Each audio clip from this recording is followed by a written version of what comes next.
পৃথিবীর বিভিন্ন প্রান্ত থেকে যারা এই আলোচনাটি দেখছেন তাদের সবাইকে প্রজন্ম সংলাপের পক্ষ থেকে স্বাগতম। আজ 9 ডিসেম্বর একটি বিশেষ দিন। 1948 সালে এই দিনে জাতিসংঘে গৃহীত হয়েছিল জেনোসাইড কনভেনশন। অত্যন্ত গুরুত্বপূর্ণ এই কনভেনশনটি মানবতার জন্য একটি অত্যন্ত গুরুত্বপূর্ণ মাইলস্টোন। জাতিসংঘের পক্ষ থেকে তাই 9 ডিসেম্বর এই দিনটিকে ঘোষণা করা হয়েছে জেনোসাইড কমেমোরেশন ডে হিসাবে। এই দিনটি আমরাও আইসিএসএফ এর পক্ষ থেকে উদযাপন করছি আজকে প্রজন্ম সংলাপের আজকের এই আলোচনার মাধ্যমে। আইসিএসএফ এর পক্ষ থেকে আমি রায়হান রশিদ কথা বলছি। আমার সাথে আজ যুক্ত হয়েছেন আইসিএসএফ এর trustee doctor Ahmed Ziauddin. Doctor Ziauddin বা আমাদের জিয়া ভাই আন্তর্জাতিক আইন, বিশেষ করে আন্তর্জাতিক অপরাধ আইনের একজন বিশেষজ্ঞ। আইসিএসএফ এর শুরু থেকে তিনি আমাদের সাথে আছেন। প্রায় সারা জীবন 1971-এর জেনোসাইডের বিচার নিয়ে কাজ করেছেন তিনি। কখনো জনমত তৈরিতে, কখনো গবেষণায়, কখনো সরাসরি আন্তর্জাতিক অপরাধ ট্রাইব্যুনালের বিচার প্রক্রিয়াকে সহায়তা করার মাধ্যমে। ধন্যবাদ জিয়া ভাই আমাদের সাথে যুক্ত হওয়ার জন্য। ধন্যবাদ রায়হান। আহ, জিয়া ভাই, আজকের এই আলোচনায় আমরা জেনোসাইডের তিনটি দিক দিক নিয়ে মূলত আলোকপাত করব। প্রথমেই সবার বোঝার জন্য জেনোসাইড শব্দটির ঐতিহাসিক প্রেক্ষাপট, কিভাবে আমরা শব্দটি পেলাম, এর সংজ্ঞা, এর উপাদান কি, এক কথায় জেনোসাইড কাকে বলে সেটা নিয়ে আমরা আলোচনা করব। এর পরে যে বিষয়টি নিয়ে আলোচনা করব সেটা হচ্ছে, আপনারা জানেন জুলাই 2024-এর ঘটনাগুলোকে অনেকে জেনোসাইড বলে অভিহিত করছেন। আমরা এর সঠিকতা যাচাই করব। আর তৃতীয় ধাপে আমরা যে বিষয়টি নিয়ে আলোচনা করব সেটা হচ্ছে, আপনার নতুন সরকার আসার পর থেকে বাংলাদেশে আগস্ট মাস থেকে শুরু করে এখন পর্যন্ত যা কিছু ঘটছে তাকে কোনোভাবে জেনোসাইড বলার কোনো সুযোগ আছে কিনা। তো আমরা শুরু করছি। জিয়া ভাই, আপনি আমাদেরকে শুরুতে একটু ভূমিকা দেন, কারণ জেনোসাইড শব্দটা আগে ছিল না পৃথিবীতে। শব্দটিও তৈরি হয়েছে এই আইনে, কনভেনশনে আমরা জেনোসাইড বলে একটা ধারণা পেয়েছি, এবং বিভিন্ন রাষ্ট্রগুলো মিলে এই জেনোসাইডের ধারণাটিকে একটা কনভেনশনের মাধ্যমে একটা স্থায়ী রূপ দিয়েছে। তো আপনি যদি আমাদেরকে একটু পটভূমিটা বলেন আপনার নিজের ভাষায়। জেনোসাইডটা, এই ধারণাটা উম, করা হয়েছে দ্বিতীয় মহাযুদ্ধের পরে। দ্বিতীয় মহাযুদ্ধে যখন ব্যাপক আকারে, ইনফ্যাক্ট প্রথম মহাযুদ্ধ থেকেই আসলে এটা নিয়ে চিন্তা ভাবনা শুরু হচ্ছে যে এত ব্যাপক ক্ষয়ক্ষতি এবং জানমালের ক্ষতি, এই মানুষ মারা, বিশেষ করে দ্বিতীয় মহাযুদ্ধের সময় যখন সুচিন্তিতভাবে একেবারে টার্গেট করে বিভিন্ন জাতিগোষ্ঠীকে, ধর্ম ও তারা বিভিন্ন রকম পেশা এইভাবে টার্গেট করেছে, এবং টার্গেট করার, এটা হিটলারের, সেকেন্ড ওয়ার্ল্ড ওয়ারে হিটলারেরই আসলে সেই বলা যেতে পারে এ এ দায়ী এইটার জন্য। এই শব্দটা বের করতে বাধ্য করছে আর কি। কারণ তার সেই যে তার যে কিলিং মেশিন যেটা ছিল, যেটাকে পরবর্তীকালে হলোকস্ট বলা হচ্ছে আর কি, এখানে মিলিয়ন্স অফ, লক্ষ লক্ষ লোক লিটারেলি তাদেরকে এ, এ, মারা হইছে বিচার ছাড়া, কেবলমাত্র তারা একটা গোষ্ঠীর সদস্য হওয়ার কারণে। এবং এই যে গোষ্ঠীর যে ধারণাটা, ওইটা ওইখান থেকেই আসছে, যে মারাটা যেহেতু গোষ্ঠীভিত্তিক হয়েছে, যেমন ধর্মভিত্তিক জুদেরকে, জু মানে ইহুদি যারা ইহুদি। আছে সবাইকে মারা হয়েছে, ছেলে বুড়ো থেকে শুরু করে বয়স্ক, ইয়াং, মানে যোদ্ধা ছাড়া যারা আছে, মহিলা পুরুষ সবই, এই এই যা শুধুমাত্র তারা কি ছিল, তারা ছিল ও ইহুদি, ইহুদি ধর্মাবলম্বী। হিটলার ইহুদিদেরকে নিধন শুরু করে, এবং পরবর্তীকালে স্বাভাবিকভাবে যখন যুদ্ধটা শেষ হয়, তখন এই প্রশ্নটা ব্যাপকভাবে উঠে আসে আর কি। যে তখন থেকেই এই চিন্তাটা আসছে যে এটাকে কি করে, এ, মানে এটা এটা কি করা যায়, এত এত ব্যাপক যে হত্যাযজ্ঞ, সেটার বিহিত কি করা যায়। এবং সেই জন্যই আহ, আহ, একটা জুইশ লয়ার, সে একটা তার চিন্তা করতে, এটা নিয়ে অনেক আগেও লেখা হয়েছে, কিন্তু সে সে এটার মূল শব্দগুলা বের করে। আপনি রাফায়েল এবং এটা লেমকিনের কথা বলছেন। রাফায়েল লেভিন, পুলিশ একজন আইনজীবী। পুলিশ আইনজীবী। তো উনি একটা নতুন শব্দ বের করলেন। উনি দেখলেন যে আর কোনো শব্দই নাই আসলে। মানে এতগুলো ভাষা আছে ইউরোপিয়ান ল্যাঙ্গুয়েজ, কিন্তু কোথাও কিন্তু এই যে পরিস্থিতি যেটা যে এক্সপেরিয়েন্সের এবং তারা গেছে বছরের বেশ কয়েক বছর ধরে, তাদের সেখান থেকে উনি এই যে জেনোসাইড শব্দটা আবিষ্কার করলেন। আহ, এবং আহ, এটা হচ্ছে দুইটা শব্দের মিলিয়ে, এবং জেনো এবং সাইড থেকে, অর্থাৎ মানুষ হত্যা করার, মানে সোজা বাংলায় বলতে গেলে মানুষ হত্যা। তো এই মানুষ হত্যাটা তো আসলে এ, হিটলার একেবারে একটা পর্যায়ে, মানে এত এত পৃথিবীর ইতিহাসে কখনো এই ধরনের এই পর্যায়ে এই পর্যায়ে লোক টার্গেট করে করে মানুষ হত্যা করা কখনোই কোনো এক্সপিরিয়েন্স পৃথিবীতে নাই। সো এই জন্যই সে এই জেনোসাইড শব্দটা বের করে। এটা হচ্ছে এ, পরবর্তীকালে যেটা 48-এ জাতিসংঘ এটাকে একটা সনদের রূপ দিয়ে, কনভেনশনে। অনেক কনভেনশনের, মানে হ্যাঁ, কনভেনশনের রূপ দিয়ে জেনোসাইড কনভেনশনটা তৈরি করা হয়, এবং সেখানে জেনোসাইডের একটা সংজ্ঞা তারা তৈরি দেন। এবং তার আগে অনেক আলোচনা হয়েছে আর কি। এবং সেই আলোচনার মধ্যে এখানে চারটা গ্রুপ করা হয়েছে আর কি, যে ন্যাশনাল, এথনিক্যাল, রেসিয়াল অ্যান্ড রিলিজিয়াস।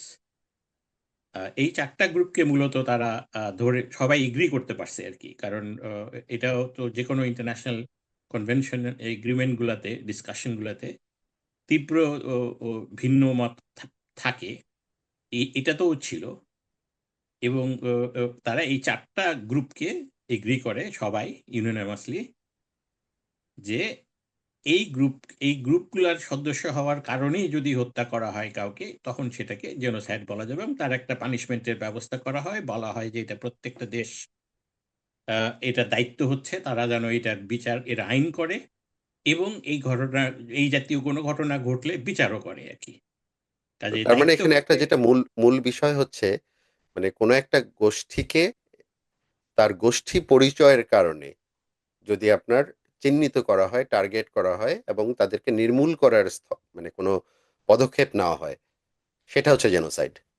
এটা হচ্ছে মানে জেনোসাইড, গ্রুপ আইডেন্টিটির কারণে।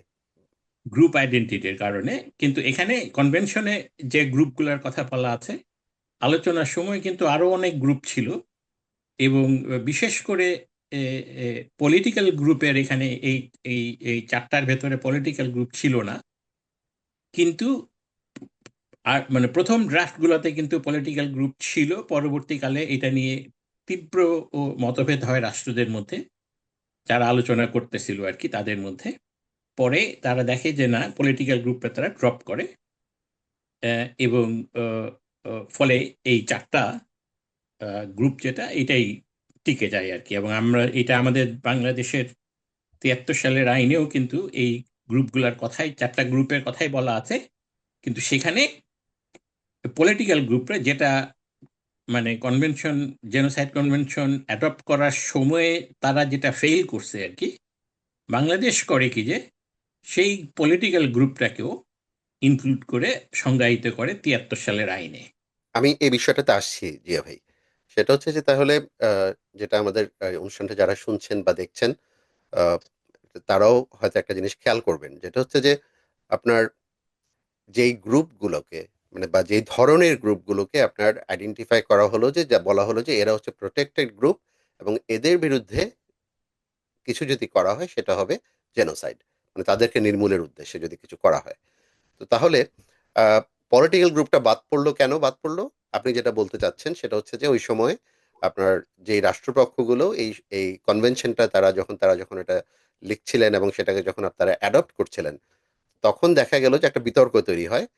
মানে আপনার এই বিতর্কটাকে নিরসন করার জন্য, যাতে সবচেয়ে বেশি সংখ্যক রাষ্ট্র এই সনদের পক্ষ হতে পারে, সেটাকেই আসলে ফ্যাসিলিটেট করার জন্য পলিটিক্যাল গ্রুপ, এই টার্মটা, যে মানে রাজনৈতিক গোষ্ঠীটাকেও আপনার প্রোটেক্টেড গ্রুপের তালিকা থেকে বাদ দেওয়াটা, so it was kind of a, আপনি এটাকে কম্প্রোমাইজ বলবেন। এটা কম্প্রোমাইজ। এটা একটা কম্প্রোমাইজ। এবং এটা এটা ইন্টারন্যাশনাল এটা কোনো নর্মেটিভ স্ট্যান্ডার্ড না, এটা আসলে একটা কম্প্রোমাইজ। এবং এটা ইন্টারন্যাশনাল নেগোসিয়েশনসে এই নেগোসিয়েশনটা পুরোটাই হয় কম্প্রোমাইজ। অন্যান্য পরে আমরা দেখছি যে আইসিসির যখন রোম নেগোসিয়েশন স্ট্যাটিউট, হয়, রোম রোম স্ট্যাটিউটের কথা স্ট্যাটুট বলছেন। রোম স্ট্যাটুট যখন নেগোসিয়েশন হয়, তখনও কিন্তু এই একই অ্যাপ্রোচে এগিয়েছে আর কি।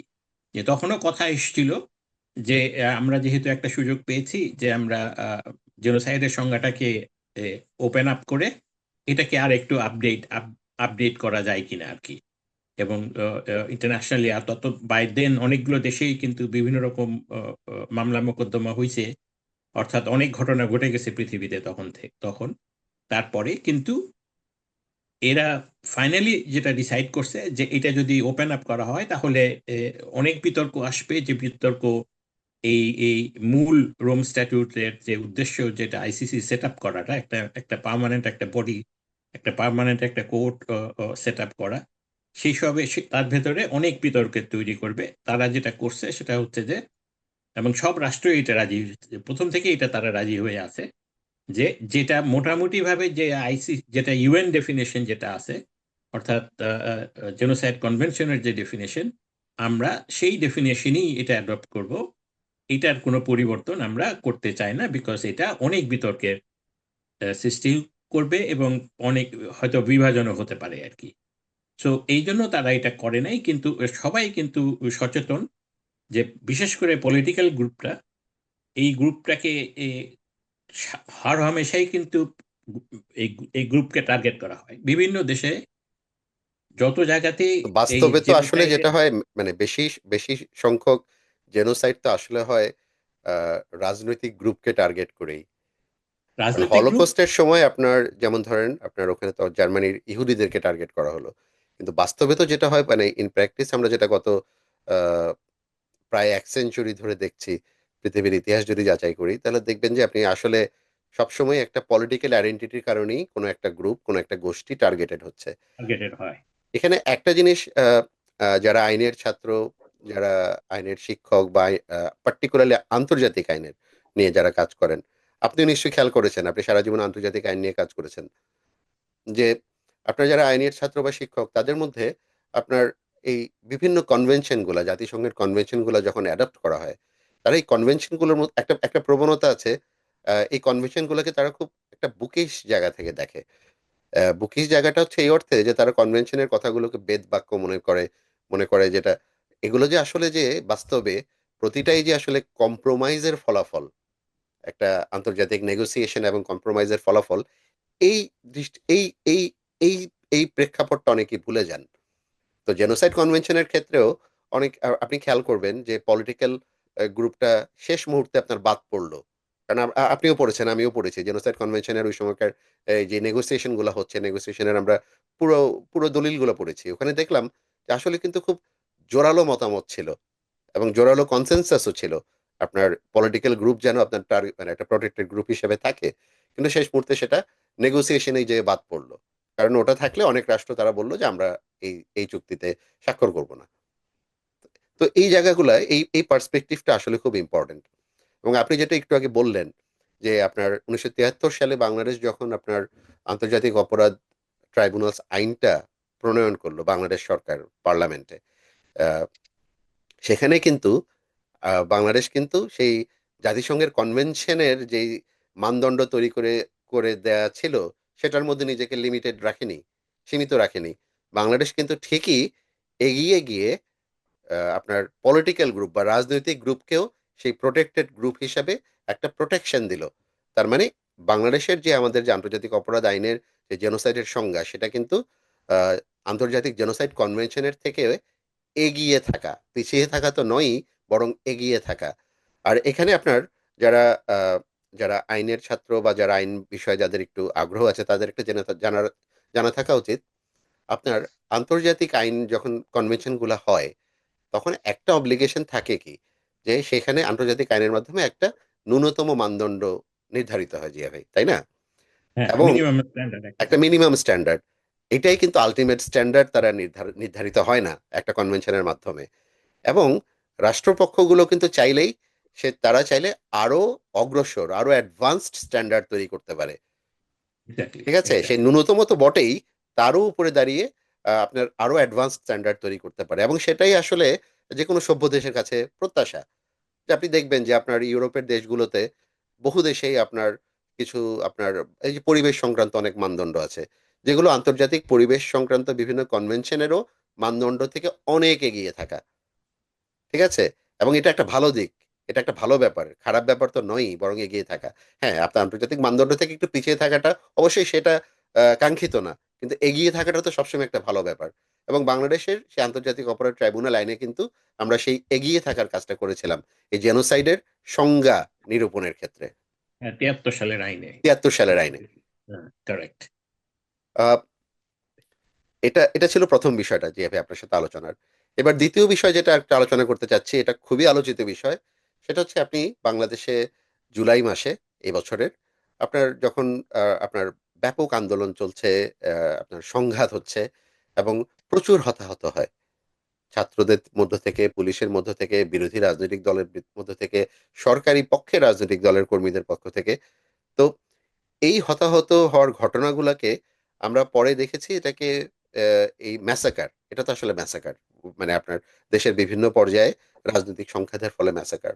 কিন্তু এই ম্যাসাকারটাকে আপনার কয়েন করা হলো আপনার গণহত্যা বা জেনোসাইড বলে। বলা হলো যে বাংলাদেশে যা হচ্ছে এটা হচ্ছে একটা জেনোসাইড। জুলাইয়ের ঘটনাবলীকে এইভাবে ফ্রেমিং করা হলো। এই বিষয়টাকে আপনি কিভাবে দেখেন?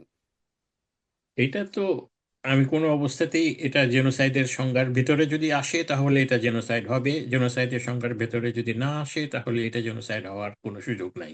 এবার একটু খুলে বলুন। আসে কি আসে না? এবং এবং সেটা হতে গেলে, জেনোসাইড হতে গেলে আপনার প্রথমে আপনার ইন্টেনশন থাকতে হবে, খুবই ইম্পর্টেন্ট। এবং এই ইন্টেনশনটা হচ্ছে স্পেশাল ইন্টেন্ট। এটার মধ্যে স্পেশালিস্ট ডোজ। প্ল্যান, হ্যাঁ, প্ল্যান, পলিসি ইত্যাদি ইত্যাদি থাকতে হবে। মানে সেই ইন্টেনশনের আপনি বলতে চাচ্ছেন সেই ইন্টেনশন থাকতে হবে এবং সেই ইন্টেনশনটা বোঝা যাবে এভিডেন্স থেকে, তাই তো? রাইট। এবং মানে এভিডেন্সটা ইন্টেনশনের সাধারণত কিভাবে পাবেন আপনি? আপনি আহ, মানে কোন এই একটা ক্ষমতাসীন এই গোষ্ঠীর এভিডেন্স তাদের ইন্টেনশন ছিল, এটা আপনি কিভাবে প্রমাণ করবেন? এটা তাদের বিভিন্ন বক্তব্যে। কাউকে যদি নিঃশেষ করে দেওয়া, যেমন গ্রুপ, এখানে 5টা গ্রুপ ছিল আমাদের এতে, আমাদের আইনে 5টা গ্রুপ আছে: national, এথনিক্যাল, racial, religious and political. আচ্ছা, আমরা একটা কাজ করে যে ভাই, আমরা আমাদের আইনের সংজ্ঞায় না যাই, প্রথমে আগে জাতিসংঘের কনভেনশন অনুযায়ী দেখি এটা জেনোসাইড কিনা। আমাদের আইন তো আরো অগ্রসর। আমাদের আইনে তো পলিটিক্যাল গ্রুপ অ্যাড করা হয়েছে, যুক্ত করা হয়েছে। আপনি জাতিসংঘের যে চারটা চারটা গ্রুপ, সেই গ্রুপের মধ্যে কি পড়ে যে জেনোসাইডের ভুক্তভোগী পক্ষ বা কোনো একটা পক্ষ কি মানে আমাদের কাছে আপাতত কোনো এভিডেন্সই নাই, কোনো প্রমাণই নাই যে প্রথমে, ফার্স্ট যেটা ছিল সেটা হলো যে এ, এ, এ, সরকারের, অর্থাৎ বাংলাদেশ সরকারের, সেই মুহূর্তের সরকারের কোন ইন্টেন্ট ছিল টু কমিট জেনোসাইড? এইটা কিন্তু ছিল না, মানে কোনো কমিট এভিডেন্স জেনোসাইড নাই। মানে কোনো একটা গোষ্ঠীকে কোন আহ, কোন একটা নির্মূল করে দেওয়া। গোষ্ঠীকে হ্যাঁ, মানে সাদাসিধে বাংলায় এই এই 4টা গ্রুপের, ওই গ্রুপ মেম্বার হওয়ার কারণে, গ্রুপের বিলং করার কারণে তাদেরকে এ, এ, মানে এলিমিনেট করা, অথবা তাদেরকে ধ্বংস করা, মেরে ফেলা, ইত্যাদি ইত্যাদি। এখন সো জেনোসাইড কনভেনশনে যে চারটা গ্রুপের কথা বলা হয়েছে প্রোটেক্টেড গ্রুপ হিসাবে, সেই গ্রুপের মধ্যে জুলাই মাসে যারা ভুক্তভোগী বা যারা যারা মারা গেছেন, তারা কি কেউই কি আসলে এই চারটা গ্রুপের মধ্যে পড়ে, প্রোটেক্টেড গ্রুপের মধ্যে? এরা একটাও পড়ে না এদের ভেতরে। ধর্মীয় আমার গ্রুপ তো জানা নয়, মতে রেশিয়াল গ্রুপ তো নয়। এটা কোনো গ্রুপে, এই 4টার কিন্তু কোনো আপনি একটা কি কি কিন্তু মানে তর্কের খাতিরে কি এটা বলতে পারেন যে জাতিসংঘের কনভেনশনের যে প্রোটেক্টেড গ্রুপ সে অনুযায়ী না হয় না পড়লো, কিন্তু আমাদের আন্তর্জাতিক অপরাধ ট্রাইব্যুনাল আইন যেটা আইসিটি অ্যাক্ট ৭৩ সালের, সেখানে তো পলিটিক্যাল গ্রুপ বলেও একটা গ্রুপ আছে যেটাকে প্রোটেক্ট করা হয়েছে। আর্গুয়েবলি তারা কি সেটার মধ্যেও কি পড়তে পারতো? সেটার মধ্যেও তারা পড়ার কথা না, কারণ হচ্ছে কি যে এখানে কোনো পলিটিক্যাল, বিশেষ, নির্দিষ্ট, সুনির্দিষ্ট রাজনৈতিক দলকে লক্ষ্য করা হয়নি এখানে। এখানে যেটা হয়েছে সেটা হচ্ছে যে এ, মানে মব, এবং মবরা যে, এটা এটা হচ্ছে ল অ্যান্ড অর্ডার কন্ট্রোল করতে গিয়ে এখানে বেশ কিছু ঘটনা ঘটছে। এবং এবং বেশ কিছু, মানে মানুষ, বেশ কিছু মানুষ মারাও গেছে, আহত হয়েছে, এবং তারা নিহত হয়েছে আর কি। কিন্তু সো সেটা যেটা খুবই খুবই দুঃখজনক। এবং এখন যেটা হচ্ছে যে আপনি, তার মানে কি আপনি আপনার মানে এটাকে আমরা বলতে পারি যে রাষ্ট্রের পক্ষ থেকে বা কোনো একটা গোষ্ঠীর পক্ষ থেকে মানে আপনার টার্গেট করে সিক আউট করে আরেকটা গ্রুপকে নির্মূল করার কোনো ঘটনা এখানে ঘটেনি। এখানে ঘটে নেই।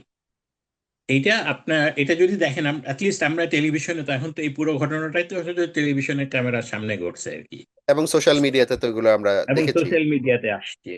সেখানে আমরা কি দেখছি? হ্যাঁ, এখানে আপনাকে কোনো জাতিগোষ্ঠী বা কোনো ও, ও, ও, সম্প্রদায়, ধর্মীয় গোষ্ঠী, অথবা ইভেন কোনো রাজনৈতিক গোষ্ঠী, গোষ্ঠী হিসাবে তাদেরকে আইডেন্টিফাই, গোষ্ঠীকে নির্মূল করা হয়েছে এরকম কোনো ঘটনা এখানে ঘটে নাই। কাজেই আর যাই হোক, এখানে এটাকে জেনোসাইড বলার কোনো আহ, সুযোগ নাই। কারণ এ এর আগে কখনো মানে কোনো সরকারের কোনো ইন্টেন্ট ছিল এই ধরনের কোনো আহ, মানে এ ধরনের কোনো কথাবার্তা বা সরকার বা আলোচনা বা লেখা বা কোনো পোস্ট কোথাও কেউ কিছু করছে যে সরকারের তরফ থেকে যে আমরা এই নির্দিষ্ট গোষ্ঠীকে আমরা নির্মূল করতেছি, করব। So, এটা হয় নাই। যেটা হয়েছে সেটা হচ্ছে যে মব যখন জমছে এক জায়গাতে, মানে সংঘবদ্ধ হয়েছে, এই মবকে ডিসপার্স করতে গিয়ে এবং রাষ্ট্রীয় সম্পদ এবং ব্যক্তিগত সম্পদ রক্ষা করতে গিয়ে এবং মানুষের জীবন। এবং মানুষের জীবন রক্ষা করতে গিয়ে আইন শৃঙ্খলা বাহিনী তারা করছে কি যে কিছু ঘটনা ঘটছে, তারা যে ফোর্স ব্যবহার করছে, যেটা সারা পৃথিবীতে সব দেশেই করা হয়, কিন্তু এখানে এক্সেসিভ ফোর্স ব্যবহার করা হয়েছে। এটা হচ্ছে মবকে ডিসপার্স করার জন্য। এবং আমরা যে আপনি যে টার্মটা ব্যবহার করলেন যে এক্সেসিভ ফোর্স, আইন শৃঙ্খলা বাহিনীর দিক থেকে এক্সেসিভ ফোর্স বা অতিরিক্ত শক্তি প্রয়োগ বা আপনার যেটাকে বলে যে ডিসপ্রপোর্শনেট ফোর্স, এটা প্রয়োগ করাটা কি বৈধ? তারা এটা কি বৈধ আসলে না। পারে? এটা এটা দেখতে হবে যে তারা তখনই করতে পারে যখন তাদের জীবনের নিরাপত্তার প্রশ্ন আসে। ওখানে কিন্তু অনেক ঘটনা ঘটেছে যেখানে তারা নিজেরাই মারা গেছে, তাদের তাদের জীবনও হানি হয়েছে, অর্থাৎ ফোর্সেরও কিন্তু প্রচুর ফোর্সেস মেম্বার কিন্তু না, এটা সেই সময় বিপদগ্রস্ত হলে আপনি তো আত্মরক্ষার্থে শুধু আপনার সুরক্ষা আইন যদি থাকে শৃঙ্খলা তাহলে। বাহিনী না, দেশের যে কোনো নাগরিকেরই সেই সেই আইনে এক্স্যাক্টলি, সেই অধিকারটা আছে। এক্স্যাক্টলি, না, আমি এক্স্যাক্টলি। যেটা জানতে চাচ্ছি সেটা হচ্ছে যে যদি এক্সেসিভ ফোর্স তখনই আমরা বলি যেটা আসলে যে যেই যেই বল প্রয়োগটা আপনি আইন দ্বারা আপনি এটাকে জাস্টিফাই করতে পারবেন না। যদি জাস্টিফাই না করতে পারেন, যদি ধরেন আপনি, আমি হাইপোথেটিক্যালি বলছি, যদি জাস্টিফাই না করতে পারেন তার মানে সেটা তো অপরাধের মধ্যেই পড়ার কথা। সেটা অপরাধের মধ্যে পড়বে, কিন্তু সেটা এবং সেটা হচ্ছে জেনোসাইড। তদন্ত সাপেক্ষ। সেটা সেটা অপরাধ বটেই। এবং মানে এটাকে সাধারণ অর্থে এটা অপরাধ, এবং এটার জন্য শাস্তিও ব্যবস্থা আছে। হ্যাঁ, তদন্ত তো বিভিন্ন হতেই রকম হবে এবং শাস্তি হতে হবে। কিন্তু সেটা কি শাস্তি হওয়ার কোনো আগে বিচারে কি আপনার জেনোসাইড বলার কোনো অবকাশ আছে? কোনো রকম কোনো মানে আপনি যত আপনার চিন্তাটাকে যতই এই করেন না কেন, এক্সপ্যান্ড করেন, স্ট্রেচ করেন, কিন্তু কোনো স্ট্রেচে আপনি এইখানে জেনোসাইড শব্দ, জেনোসাইড হইছে এবং জেনোসাইড বলতে আপনি পারবেন না, কারণ আমি এখানে কোনো জেনোসাইডের কোনোই এলিমেন্ট নাই এখানে। জেনোসাইডের তো বিভিন্ন রকম, জেনোসাইডের কিন্তু বিভিন্ন ধাপ থাকে আর কি। এটা হচ্ছে প্র্যাকটিস থেকে, মানে এই হ্যাঁ, এই এটা এই একটু এই আপনি এটা একটু খুলে বলেন যারা আমাদের আলোচনাটি শুনছেন তাদের বোঝার সুবিধার্থে।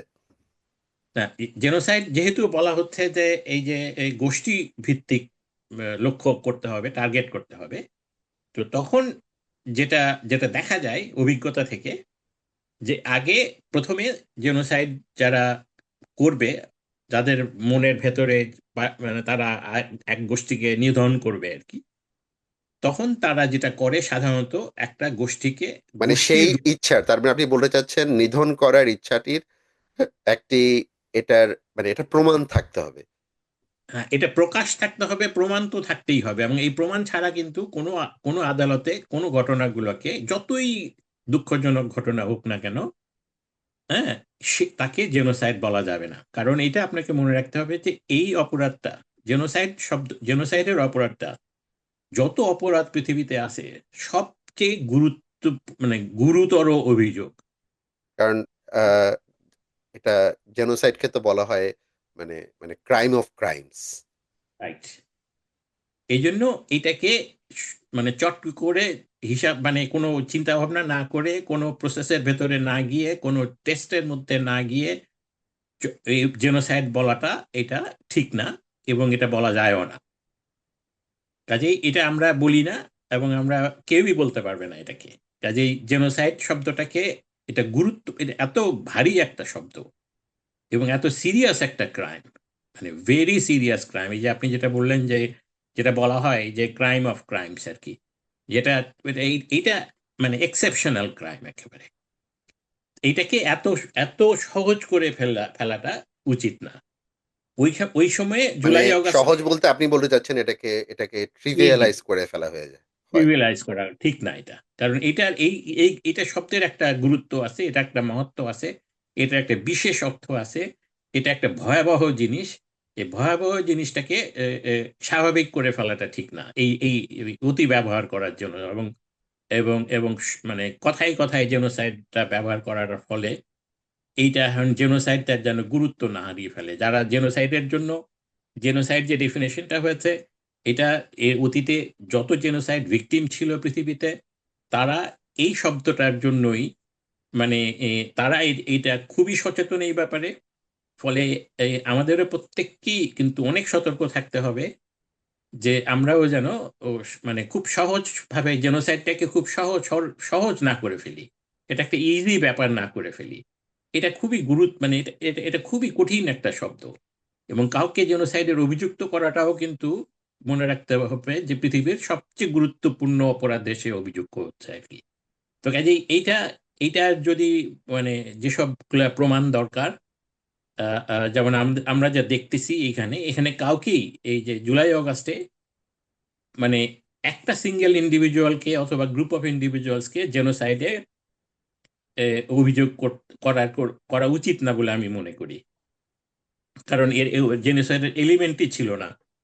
জুলাই আগস্টে যত ঘটনা ঘটছে এগুলো মোটামুটি আমাদের চোখের সামনেই ঘটছে ওই সেন্সে, এবং এবং প্রচুর তথ্য আমরা পেয়েছি। আমরা খুবই ওয়ারিড ছিলাম সবসময় ঘটনা কি ঘটতেছে, কিন্তু এটাকে আমরা আর মানে জেনোসাইড বলা যাবে না। এটা হলো আমার মানে আমি জেনোসাইড নিয়ে কাজ করার আমার যে অভিজ্ঞতা, সেই অভিজ্ঞতার আলোকেই আমি এটা বলতে পারি যে এখানে কোনো জেনোসাইড হয় নাই, এবং জেনোসাইড মানে অভিযোগও করাটা উচিত না। কিন্তু আমরা এটা বলতে পারি যে এখানে প্রাণহানি হয়েছে দুপক্ষের থেকে, এবং সেই প্রাণহানিগুলোর তদন্ত হওয়া দরকার এবং বিচার হওয়া দরকার। এটা এবং এখানে সেটাতে জেনোসাইড মানে মানে ইভেন তদন্ত ছাড়াই আমরা বলতে পারি যে জেনোসাইডের আমরা কোনো কিছু দেখছি না। কিন্তু অবশ্যই এখানে হয়তো আমরা দেখছি যে আপনার এক্সেসিভ ফোর্স যেটা বলছেন সেটার আলামত আমরা দেখতে পাচ্ছি, এবং সেটার তদন্ত এবং বিচার হওয়া উচিত, এবং সেটা অবশ্যই ভিন্ন কোনো অপরাধ, নট জেনোসাইড।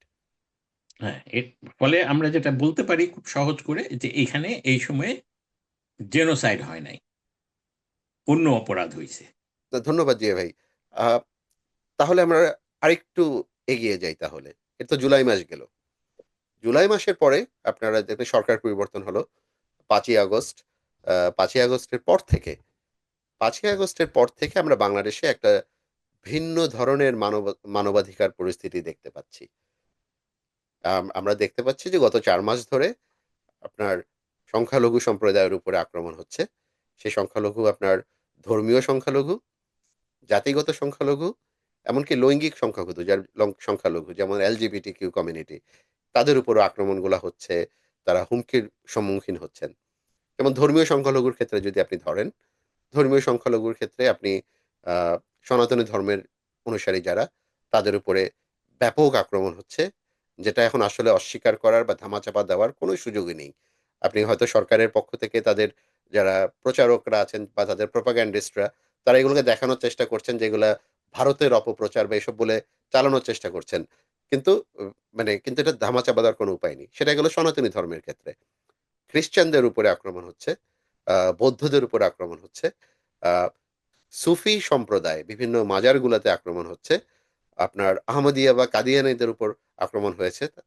তারপর আপনার তো এরকম আপনার আবার ওদিকে দেখবেন আপনি বেশ কিছু ঘটনা ঘটেছে যেখানে বাউল আহ, তারপরে লালনের আখড়া এসব জায়গাতে আক্রমণগুলো হচ্ছে, হুমকির ঘটনা ঘটছে।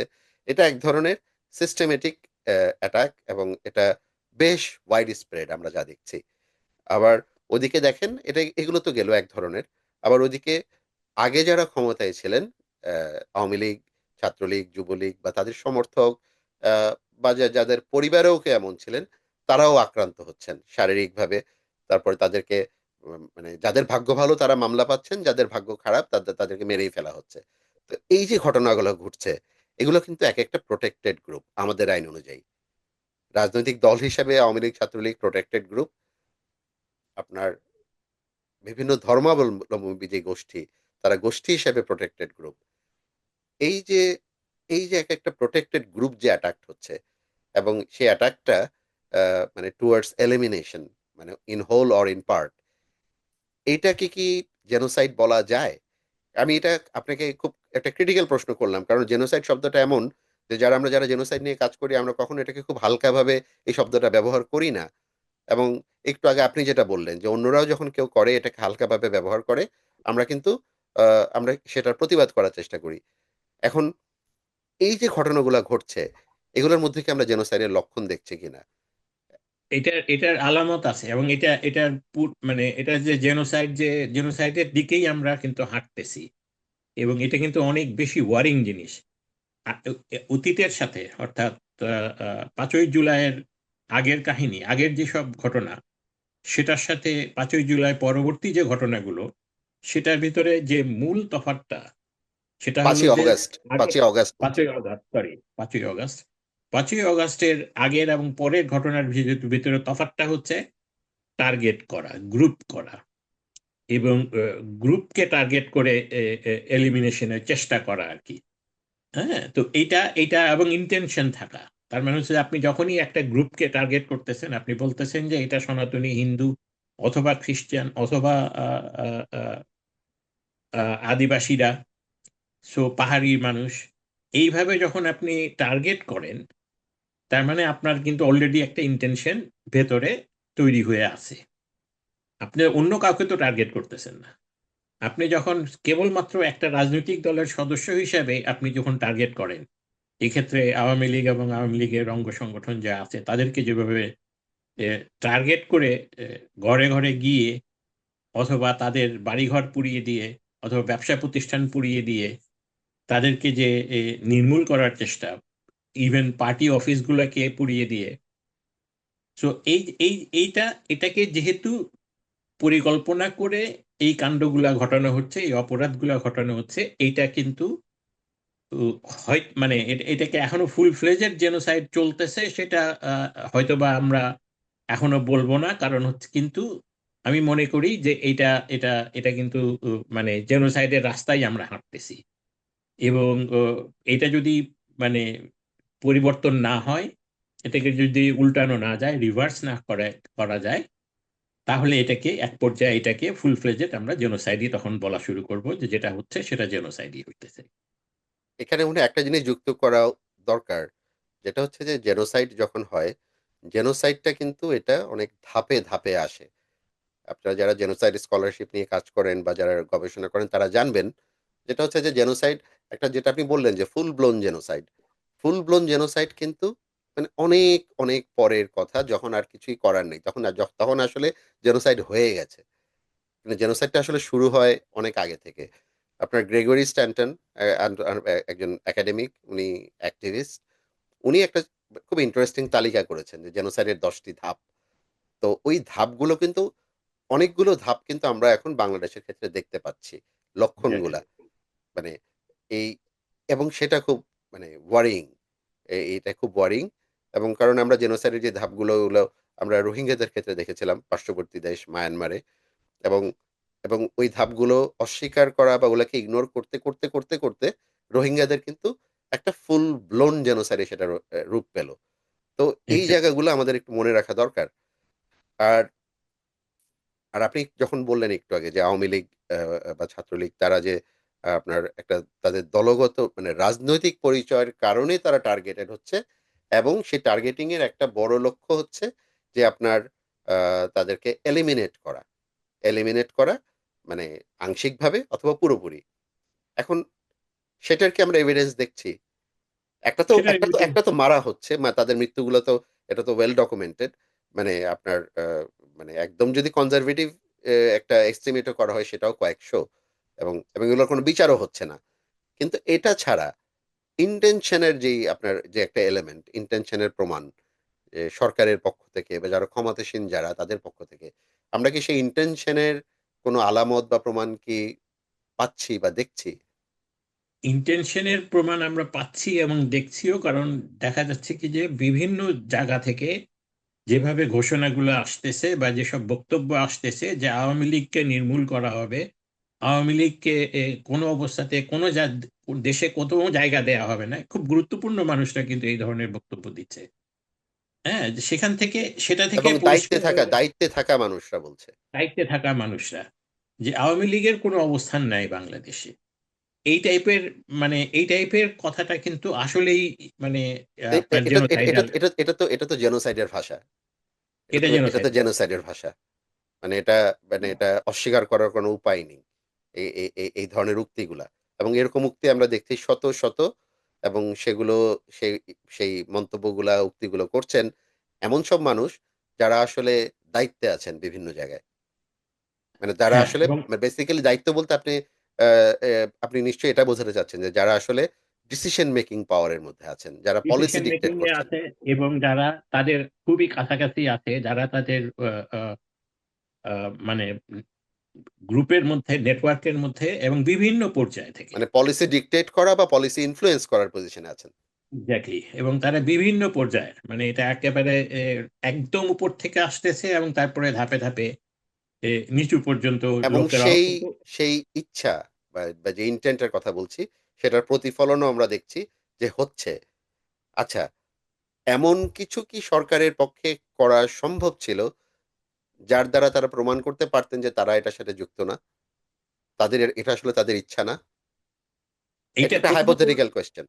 হ্যাঁ, এটা প্রাথমিকভাবে এই জাতীয় মানে তারা যেটা করতে পারতেন, এই অভিযোগটা তাদের কাছে, তাদের উদ্দেশ্যে যদিও অনেকবার করা হয়েছে, তারা যেটা করতে পারতেন সেটা হলো যে পাবলিকলি এগুলো তারা ঘোষণা দিতে পারতেন যে আমরা কিন্তু এটা করতেছি না।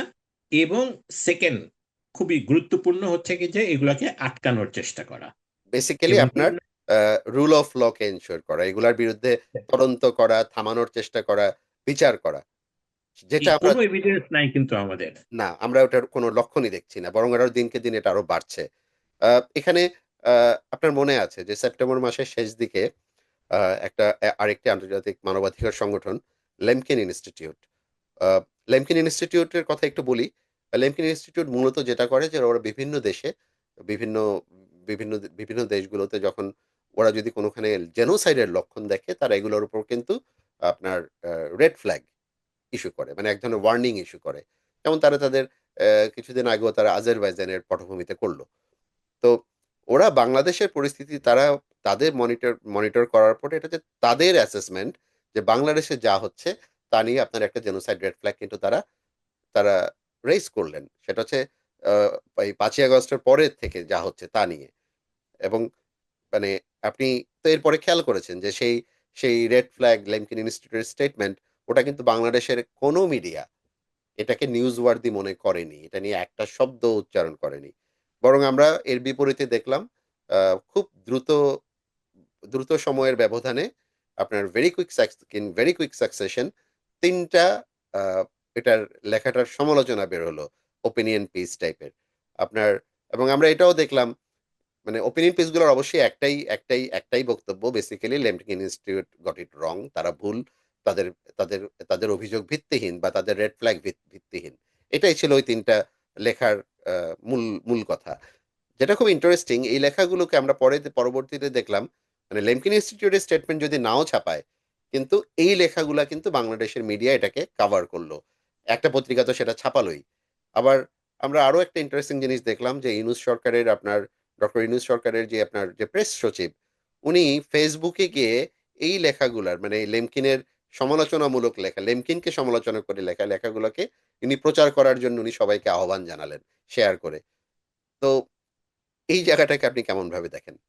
মানে এটা কি খুব রেসপন্সিবল একটা পজিশন? এটা তো নিশ্চিতভাবে যে এটা রেসপন্সিবল পজিশনের না। এবং এটা আরেকটা জিনিস প্রমাণ করে আমার কাছে, যে তারা কি কাণ্ডগুলা করতেছে দেশে, কি ঘটনা ঘটতেছে, কি অপরাধ ঘটতেছে, সেগুলো কিন্তু তারা পুরোটা জানে। এবং এটা হচ্ছে একটা অস্বীকার করার, যেটা পার্ট ধামা অফ দা চাপা দেওয়া। জেনোসাইড, ধামাচাপা দেওয়া, অস্বীকার করা, এটাকে কোনো অবস্থা মানে এটাকে, এবং যে লেমকিন ইনস্টিটিউটকে প্রশ্নবিদ্ধ করার একটা চেষ্টা। কিন্তু এটা এটা আমরা যারা মানে এবং যারা এটার খোঁজ খবর রাখেন, যারা এটা দেখতেছেন, যারা জেনোসাইড সম্পর্কে একটু ধারণাও আছে, তারাও বুঝতে পারবে যে এইখানে যেগুলো ঘটতেছে সেগুলো কিন্তু খুবই চিন্তার ব্যাপার। এগুলাকে লক্ষণগুলা খুব খারাপ লক্ষণ। এগুলাকে প্রিকারসার বলা যেতে পারে ইংরেজিতে।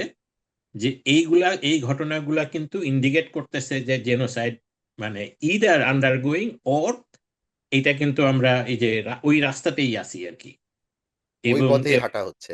ওই পথেই হাঁটতেছে দেশ। আচ্ছা, এবং সরকারের দায়িত্ব হচ্ছে এটাকে আটকে দেওয়া। আচ্ছা, for for for arguments sake, Lemkin ধরেন একটা আমেরিকান আমেরিকান মানবাধিকার সংস্থা, তারা এটা আচ্ছা, লেমকিনের সম্পর্কে আরেকটা কথা তথ্য উল্লেখ না করলেই না। লেমকিন ইনস্টিটিউট কিন্তু সেই সংগঠন, সেই প্রতিষ্ঠান যারা কিন্তু বাংলাদেশের 1971-এর যেই জেনোসাইড, সেই জেনোসাইডকে আপনার আন্তর্জাতিক মানে স্বীকৃতি দিয়ে বিবৃতি দেওয়া যে সংগঠনগুলো, তাদের মধ্যে প্রথম সংগঠনগুলোর একটি লেমকিন ইনস্টিটিউট।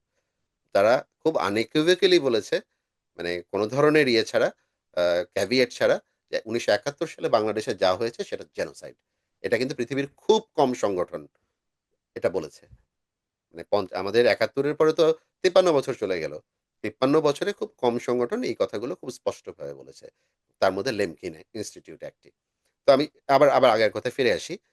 তো লেমকিন ধরেন আপনার 5ই আগস্টের পরে ওরা যে তথ্য পেয়েছে, যা জানতে পেরেছে, ওটা থেকে তারা একটা কনসার্ন রেজ করলো। তারা একটা রেড ফ্ল্যাগ ইস্যু করলো বাংলাদেশের জন্য। আহ, এমন কি হয় কখনো যে সংগঠনগুলো দে গেট ইট রং? হতে পারে কি? এটা এটা হওয়ার মানে এই মানে আমি অন্যান্য সব সংগঠনের কথা বলতে পারবো না, কিন্তু এই সংগঠন এবং এই প্রক্রিয়াটা সম্পর্কে আমি কিছুটুকু জানি। এবং এইটা তারা কোনো অবস্থা, এবং আমি দেখতেছি দেশে যা ঘটতেছে, আমি যা খবর পাচ্ছি, আমরা যে খবর পাচ্ছি, সেখানে আমাদের যে ফিলিং আর লেমকিন ইনস্টিটিউট ফিলিং কিন্তু ওই একই। এ, এ, ঠিকই আমরাও আছে, মনে করি। তারপরও আমি ধরেন যে ভাই, আমি ফর আর্গুমেন্ট সেক বলি, কারণ জেনোসাইড যখন হয় বা চলতে থাকে, এখানে তথ্যের একটা ব্যাপার থাকে। অনেক সময় তথ্য ঠিকমতো পাওয়া যায় না। যারা তথ্য দিতে পারবে, সাক্ষ্য দিতে পারবে, তারা তখন নিজেদের প্রাণ নিয়ে পালাচ্ছে। তাহলে অনেক সময় এই জায়গাগুলোতে অনেক ঘাটতি তৈরি হতেই পারে। মানে এটা খুব সম্ভব, এটা মানে নট আনলাইকলি।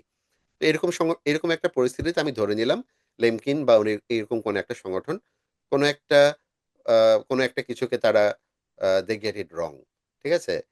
কিন্তু যদি রংও হয়, এই ক্ষেত্রে আপনার ইংরেজিতে একটা কথা বলে না যে আপনার erring on the side of caution, যে মানে এমনকি যদি ভুলও হয়, তারপরেও আপনার প্রথম রেসপন্সটা কি হওয়ার কথা? যে what if they are right? What if what Lemkin is saying is right? আপনার তো প্রথম কনসার্ন হওয়া উচিত হোয়াট ইফ। তাহলে আপনি সেটার সেই অনুযায়ী আপনি এটাকে গুরুত্বের সাথে নিয়ে আপনি আরো জোরে সোরে তদন্ত করবেন নিজের দেশে।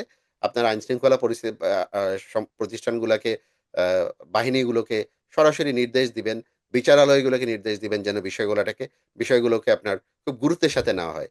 That should have been the response, তাই না? ব্যাপকভাবে সতর্ক হয়ে যাওয়া প্রথম হওয়া কাজই হলো সতর্ক হওয়া। মানে কারণ ওখানে কনসার্নটা হওয়া উচিত what if they are right. কারণ এমন তো হতেই পারে যে একটা সংগঠন একটা কিছু বললো, একটা মানবাধিকার সংগঠন, যেটা হয়তো পুরোপুরি ফ্যাকচুয়ালি কারেক্ট না। কিন্তু সেই ক্ষেত্রে মানে আমার আমার আন্ডারস্ট্যান্ডিং তো সেই ক্ষেত্রে হচ্ছে যে সেক্ষেত্রে আপনাকে আরো বেশি সতর্ক হয়ে যাওয়া উচিত। যে এটাকে আপনার রেসপন্স হচ্ছে এটাকে ডিসমিস করা না, এটাকে ডিনাই করা না। আপনার রেসপন্স হচ্ছে লেমকিন বলেছে ভালো কথা বা অন্য কোনো সংগঠন বলেছে, কিন্তু আমরাও আমাদের কাজটা করব, দায়িত্বটা পালন করব। আমরা এটাকে সিরিয়াসলি নিয়ে রাষ্ট্রের পক্ষ থেকে সেটাকে তদন্ত করব। আমরা সেটা দেখিনি, এক্স্যাক্টলি। বরং আমরা যেটা দেখলাম ব্ল্যাঙ্কেট ডিনায়াল, এবং তিনটা লেখা ছাপানো হলো লেমকিনকে ডিসক্রেডিট করে। যারা গণহত্যা বা এমনকি আপনার এই যে সংখ্যালঘু সনাতনী ধর্ম সবাই উপর যে আক্রমণগুলো আছে, যারাই এগুলো বলছে তাদের উপরে আক্রমণ শুরু হয়ে গেল। এবং সেই আক্রমণের পূর্বভাগে আমরা দেখছি সরকারের আপনার সরকারের একদম দায়িত্ববান মানুষজন তারা এগুলোর সাথে জড়িত, মানে তারা পাল্টা আক্রমণ করছেন, মানে এক্স্যাক্টলি। প্রবলেমটাকে অ্যাড্রেস না করে। So that is very worrying, Zia ভাই। এটা নিশ্চিতভাবে ওয়ারিং, এবং এটাই হচ্ছে মানে ক্লাসিক আপনার সিমটম যে এখানে একটা কিছু ঘটতেছে যেগুলা খুবই গুরুতর অপরাধ। আপনি এই এবং শব্দটা খুব ইন্টারেস্টিং একটা টার্ম ইউজ করলেন, ক্লাসিক সিমটম। হ্যাঁ, ক্লাসিক যে এইটা সিম্পটম মানে হচ্ছে যে পৃথিবীর যত জায়গায় জেনোসাইড হয়েছে, প্রত্যেক জায়গায় যারা আসলে পারপেট্রেটর ছিল, তারা যদি ক্ষমতায় থাকে, তারা ঠিক এই কাজগুলাই করেছে। এক্স্যাক্টলি এই কাজগুলা করছে তারা। হুম। এবং যেটা সবচেয়ে বেশি দুঃখজনক ব্যাপার, মানে বাংলাদেশের মতো একটা দেশ, যে দেশ তৈরি করার জন্য লক্ষ লক্ষ লোক প্রাণ দিয়েছে, 30 লক্ষ লোক ও, ও প্রাণ দিয়েছে, এবং 9 মাস ধরে একটা বিশাল আকারের যুদ্ধ হয়েছে, এবং শক্তিশালী পাকিস্তানি বাহিনীকে পরাজিত করছে, সেই দেশে এই ধরনের ঘটনা খুবই দুঃখজনক। আপনার জুলাইয়ের ঘটনাও খুবই দুঃখজনক, কিন্তু জুলাই পরবর্তী ঘটনা তো আরো বেশি দুঃখজনক। আচ্ছা, আমি এবার আরেকটা প্রসঙ্গে আমি যাই। আহ, এখন তো এই মুহূর্তে আন্তর্জাতিক অপরাধ ট্রাইব্যুনাল এটা আবার চালু হয়েছে। এই মুহূর্তে আমরা যাদেরকে একসময় দেখেছি যুদ্ধাপরাধীদের আইনজীবী ছিল, তাদেরকে এখন প্রসিকিউটর বানিয়ে দেওয়া হয়েছে। যারা বিচারক হয়েছেন তারাও হয়েছেন, যাই হোক, ওটা নিয়ে মন্তব্য করতে চাই না। আহ, আপনি নিশ্চয়ই খেয়াল করেছেন যে আপনার কয়েকদিন আগে তারা এই আইনটাকে কিন্তু তারা কিছু সংশোধনী এনেছে আইনটাতে। তার মধ্যে তারা অনেকগুলো সংজ্ঞার জায়গায় পরিবর্তন এনেছেন। যেটা আমি অন্যগুলো, মানে ওখানে অনেকগুলো বিষয় তারা পরিবর্তন করেছেন, আমি ওগুলোতে যাব না, শুধু আমি একটা বিষয় শুধু যাব। সেটা হচ্ছে জেনোসাইডের যে সংজ্ঞাটা আছে আমাদের আন্তর্জাতিক অপরাধ ট্রাইব্যুনাল আইনে, আইসিটি অ্যাক্টে। জেনোসাইডের সংজ্ঞাতে আপনি, যেটা আমরা আগে আলোচনা করছিলাম, যে বাংলাদেশের আইনটাতে কিন্তু পলিটিক্যাল গ্রুপও কিন্তু আপনার একটা প্রোটেক্টেড গ্রুপ হিসেবে অ্যাডেড ছিল, এবং এই সংশোধনীতে এই পলিটিক্যাল গ্রুপটা বাদ দেওয়া হলো।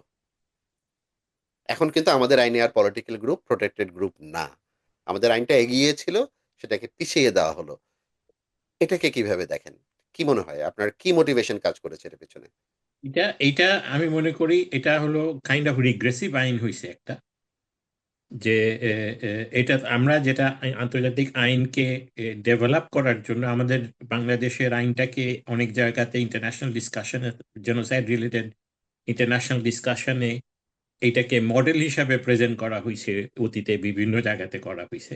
কারণ মডেল ইভেন হিসাবে এই কারণে যে আমাদের আইনে জেনোসাইডের সংজ্ঞা ইভেন জেনোসাইড কনভেনশনের থেকেও এগিয়ে থাকা, এগিয়ে থাকা, তো সেই এগিয়ে থাকা অংশটুকু তো সেটা দেওয়া হলো। এই এরা এরা বাদ দিয়েছে।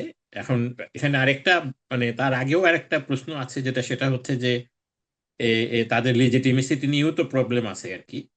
সো মানে আপনি তারা কি বলতে কিভাবে চাচ্ছেন যে তারা আদৌ আইনটা পরিবর্তনই করতে পারে অধিকার রাখেন কিনা? করতে পারে কিনা, এবং সেই যোগ্যতা বৈধতা আছে কিনা আইনে, সেটাও একটা প্রশ্নবিদ্ধ প্রশ্ন আছে আর কি।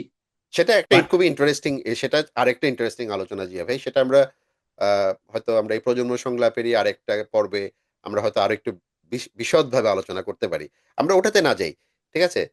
বৈধতার প্রশ্নটা তো এটা নিয়ে তো অলরেডি আলোচিত হচ্ছে। মানে তাদের আদৌ লেজিটিমেসি আছে কিনা, আমরা ওই আলোচনায় নাই যাই। আমরা বরং আবার সেই, এই যে সংশোধন করে আপনার পলিটিক্যাল গ্রুপটা বাদ দেওয়া হলো, আপনি আমাকে আপনার ভিউটা বলেন যে তাদের এটা মানে কি অসদিচ্ছা বা সদিচ্ছা, কি কাজ করেছে, মানে মোটিভটা কি, মানে what did they try to achieve? এইটার একটা উদ্দেশ্য, আমি যদি খুব তাদেরকে বেনিফিট দিতে চাই আর কি, যে তাদের উদ্দেশ্য হচ্ছে যে এটাকে, মানে প্রচলিত এখন যে আন্তর্জাতিক যে সনদ যেটা রয়েছে, কনভেনশন, জেনোসাইড কনভেনশনের কে কাছাকাছি নিয়ে আসা, জেনোসাইড কনভেনশনের সাথে সামঞ্জস্য রেখে তারা এই আইনটা, এখন তারা বলতে পারবে যে আমাদের আইন meets international standard. International standard মানে হচ্ছে যে জেনোসাইড কনভেনশনে যে ভাষা ব্যবহার করা হচ্ছে আমাদের আইনেও সেই ভাষা এখন ব্যবহার করা হচ্ছে। অতীতে অর্থাৎ 73 একটু যে বোঝার অ্যাক্ট চেষ্টা করি, যেটা, একটু বোঝার চেষ্টা করি।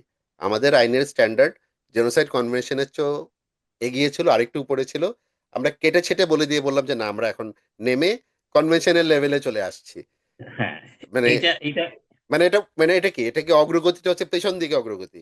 এটা পেছন দিকে অগ্রগতি, অথবা এটাকে একদিক থেকে ফানিও বলা যায়, যে আমি এখন দাবি করব যে আমাদের কনভেনশনটা আন্তর্জাতিক মানসম্পন্ন, অতীতে এটা ছিল না। এবং এই সাধারণ মানুষের পক্ষে এই ডিফারেন্সগুলা বোঝা খুবই কঠিন, কিন্তু তারা যেভাবে ব্রডলি মানে প্রেজেন্ট করতেছে সেভাবে মানে এটা তারা মনে করবে যে আচ্ছা ঠিক আছে, তার মানে হচ্ছে যে অতীতে যতগুলো বিচার হয়েছে সেই বিচারটা আইনটা যেহেতু আন্তর্জাতিক মানের ছিল না, ফলে ওই বিচারগুলো আপনার আন্তর্জাতিক মানের ছিল না। মানে আন্তর্জাতিক নিম্নতর মান মানে ছিল না, মানে to be more exactly. Specific. হ্যাঁ, এবং এবং ফলে যা বিচার হয়েছে সেগুলো সব অন্যায় বিচার করা হয়েছে, এটা হলো একদম সহজ করে তারা বোঝাতে চাচ্ছে বলে আমার ধারণা আর কি, এবং এটাই তাদের উদ্দেশ্য। এটা তাদের একটা উদ্দেশ্য হতে পারে বলে আপনি মনে করছেন? আমার মনে হচ্ছে যে তারা এটা বলতে পারবে এখন যে এর আগেরটা মানে স্ট্যান্ডার্ডটা ভালো ছিল না, আমরা এখন কারেক্ট জাতি মানে কারেক্ট ইন্টারন্যাশনাল স্ট্যান্ডার্ডে বিচার করতেছি, সংজ্ঞাটা যেহেতু আমরা ঠিক করে ফেললাম। কিন্তু আমার কাছে যেটা মনে হচ্ছে যে এইটাতে ফলে হচ্ছে কি যে আমরা যে যতটুকু এগিয়েছিলাম 73 এক আইনের অধীনে, এখন আমরা আবার এক ধাপ পিছিয়ে গেলাম আর কি। উল্টো দিকে উল্টো হাঁটা হলো। দিকে পিছালাম, উল্টো দিকে আমরা মানে হাঁটলাম আর কি। কোথায় একটা রাষ্ট্র চেষ্টা করা উচিত আন্তর্জাতিক যে ন্যূনতম মানদণ্ড, যেটা জেনোসাইড কনভেনশন, তার থেকে পারলে আরো এগিয়ে যাওয়া, সেটা না করে এক্স্যাক্টলি। সে পিছিয়ে গেলাম, আমরা পিছিয়ে কেটে ছেটে আবার মানে সেই সেই ন্যূনতম মানদণ্ডের লেভেলে নিয়ে আসলাম।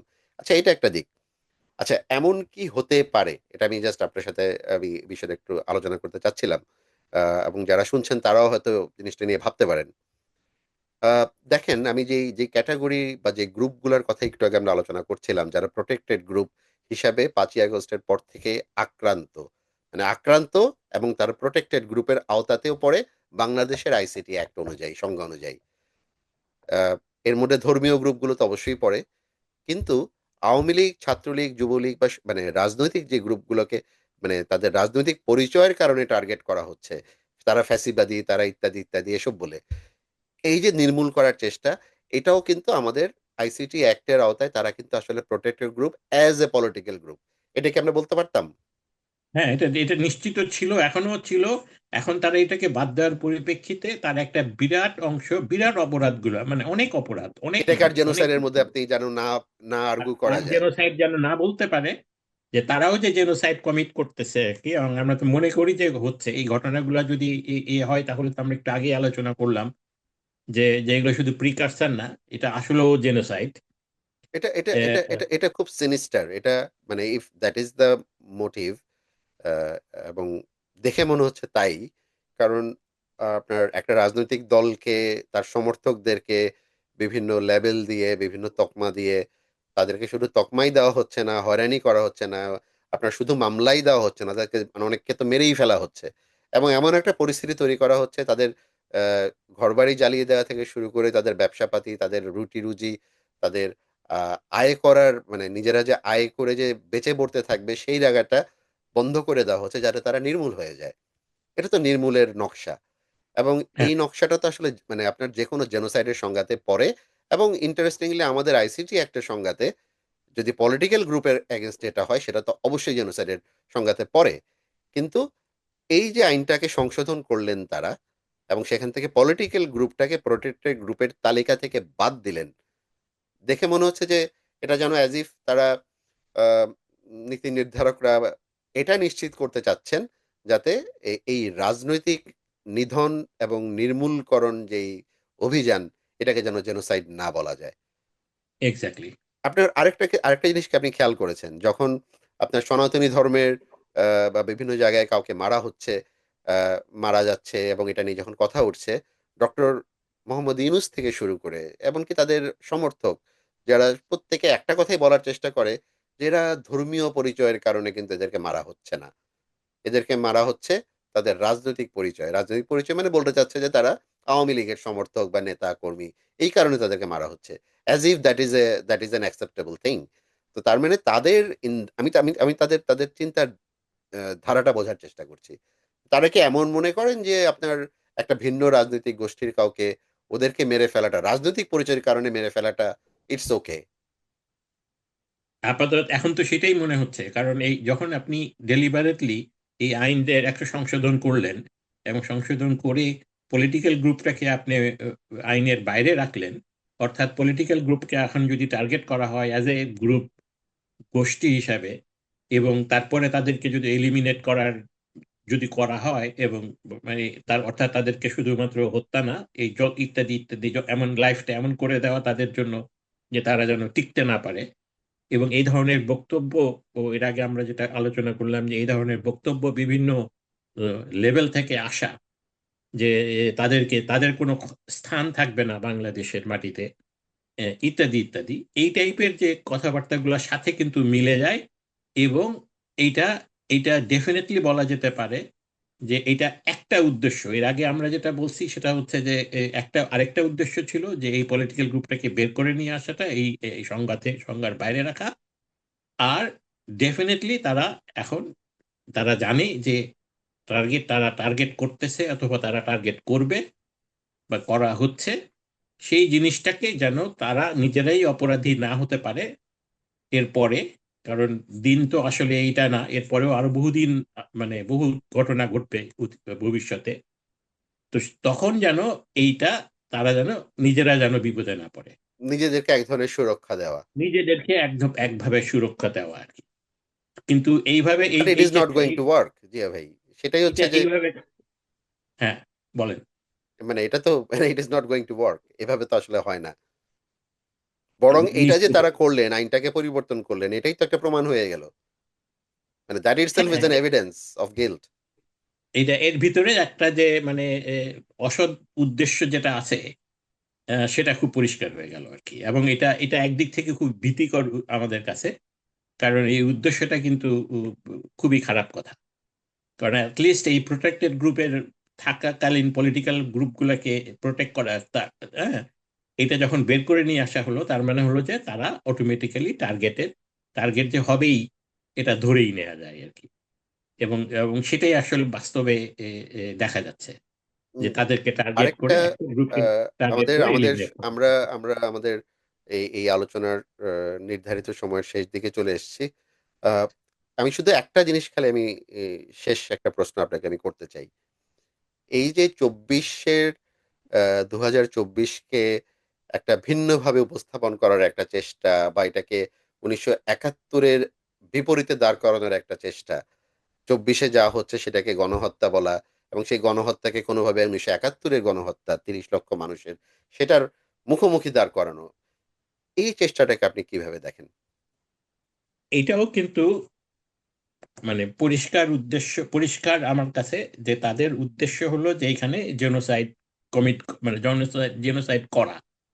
কারণ তারা চাচ্ছে যে এই জুলাই আগস্টে যেটা ঘটেছে সেটাকে, সেটা সেই সেটাকে তারা এক হলো জেনোসাইড মনে করা, যেটা আমরা আলোচনা মানে করলাম এটা জেনোসাইড মানে না। সেটাকে ওভাবে মনে করা না, মানে ওটাকে প্রেজেন্ট করার চেষ্টা করা। এক্স্যাক্টলি। এবং আরেকটা জেনোসাইড, 71-এর জেনোসাইড, যেটা সারা পৃথিবীতে মানে ব্যাপক আকারে সাড়া ফেলে দিয়েছিল। 71 সালের ঘটনা, 71 সালের 9 মাস, এই 9 মাসের এই যে জেনোসাইড, যেটাকে আমরা বাংলাদেশ জেনোসাইড বলে থাকি সাধারণত, এই জেনোসাইডের সমকক্ষ তো মনে করা, অথবা তাকে কাউন্টার করা, অথবা তার বিপরীত দাঁড় করিয়ে 71-কে ছোট করা, এই এই চেষ্টাগুলো খুবই মানে খুবই দুঃখজনক, কষ্টকর, এবং এটা এটা একটা সিনিস্টার অবজেক্টিভ নিয়ে করা, এইমটা খুবই খারাপ, মানে ইন্টেনশনটা খুবই খারাপ ইন্টেনশন। এবং এটা আনফরচুনেট, তারা কোনোদিনই এটা সম্ভব না, কারণ যে যা ঘটে গেছে সেগুলো আমরা আমরা আমরা তো জেনোসাইডই মনে করি না। এবং মানে এবং মানে জুলাইয়ের ঘটনাকে, জুলাইয়ের ঘটনাটা, এবং মানে যেটা জুলাইয়ের ঘটনাকে আপনি জেনোসাইড, মানে এটা তো ওই ওই আওতায় পড়েই না। কিন্তু আবার হ্যাঁ, অগাস্ট থেকে অনওয়ার্ডস যা হচ্ছে তার মধ্যে জেনোসাইডের লক্ষণ দেখতে পাচ্ছি। তো এখানে কিন্তু মানে খুব ইন্টারেস্টিং ডুয়ালিটি আছে। মানে আপনার আহ, আমি আমাদের আলোচনা প্রায় শেষ শেষ হয়ে শেষ, একেবারেই প্রায় শেষ দিকে চলে আসলাম আমরা। আমি শুধু একটা কথা বলি, এখানে আমি এটা উল্লেখ করার লোভ সামলাতে পারছি না। আহ, চাইনিজ একজন লেখক আছেন, সায়েন্স ফিকশন লেখক, ওনার নাম হচ্ছে সিসিন লিউ। ওনার একটা খুব বিখ্যাত সায়েন্স ফিকশন সিরিজ আছে, ওটার নাম হচ্ছে three body problem, the three the three body problem, দুঃখিত। আহ, তো আমার এই যে যা চলছে এখন, এই যে ডিসকোর্স, কাউন্টার ডিসকোর্স যা হচ্ছে, আহ, আমার কেন যেন মনে হয় যে এটা আমরা যেন ঠিক সেই দ্য থ্রি বডি প্রবলেমের মতো আমরা একটা দ্য থ্রি জেনোসাইড প্রবলেমের মধ্যে আমাদের পুরা মানে আমরা আমরা এসে পড়েছি। সেই থ্রি জেনোসাইডের প্রথম জেনোসাইড হচ্ছে 1971-এর জেনোসাইড, যেটাকে প্রশ্নবিদ্ধ করার চেষ্টা করা হচ্ছে, যেটাকে আপনার রিসেট বাটনের মাধ্যমে মুছে দেওয়ার চেষ্টা করা হচ্ছে, বা এটাকে মানে চাপিয়ে রাখার চেষ্টা করা হচ্ছে। এটা হচ্ছে প্রথম জেনোসাইড। সেকেন্ড জেনোসাইড, যেটা হচ্ছে অ্যালেজড জেনোসাইড, সেটা হচ্ছে যে জুলাই মাসের ঘটনাকে এটাকে জেনোসাইড বলে চালানোর চেষ্টা করা হচ্ছে। এটা হচ্ছে যে দ্বিতীয় genocide. Are the third genocide, সেটা হচ্ছে যেটা আপনার অগাস্ট মাস থেকে এখন পর্যন্ত যেটা লক্ষণ আমরা দেখতে পাচ্ছি, এবং সেই জেনোসাইডটার ক্ষেত্রে আমাদের এখনকার ক্ষমতাসীনদের অবস্থান হচ্ছে সেটাকে আপনার অস্বীকার করা, ধামাচাপা দেওয়া, এবং যারাই এই প্রতিবাদগুলো তুলছে বা যারাই রেড ফ্ল্যাগগুলো তুলছে তাদেরকে ডিসক্রেডিট করা। সো আমরা দেখতে পাচ্ছি তিন ধরনের, মানে তিনটা জেনোসাইড কে ঘিরে তিন ধরনের সময়। একটা হচ্ছে 71, একটা হচ্ছে 24-এর জুলাই, আর একটা হচ্ছে 24-এর অগাস্টের পরবর্তী যা আমরা। তো আমরা আসলে সেই মানে এক ধরনের জটিলতার মধ্যে আছি এই মুহূর্তে। সেই জটিলতাটা হচ্ছে দ্য থ্রি জেনোসাইড প্রবলেম, এবং আমাদের এই জায়গাটা বোঝার জরুরি। এবং আহ, যারা আজকের আলোচনাটা শুনলেন, আশা করি আজকের আলোচনায় আপনারা খুব তা থেকে কিছুটা হলেও উপকৃত হতে পারলেন। এবং আমরা আশা করব আপনারা এই আলোচনাটা আপনাদের নিজস্ব পরিমণ্ডলে, নিজস্ব নেটওয়ার্কেও আপনারা এটা করবেন, মানুষকে সচেতন করুন। আর আমাদের আইসিএসএফ এর যে ইউটিউব চ্যানেল, সেই চ্যানেলটা দয়া করে আপনারা সাবস্ক্রাইব করুন, নিয়মিত চোখ রাখুন। এখানে আমরা এই ধরনের আলোচনা আরো করার চেষ্টা করব। আর জিয়া ভাই, আমি জানি আপনি আজকে খুব অসুস্থ ছিলেন, তার মধ্যে আপনি এখানে যুক্ত হয়েছেন এবং সময় দিয়েছেন। As always we are very grateful. অনেক ধন্যবাদ জিয়া ভাই। ওকে, আপনাকেও ধন্যবাদ।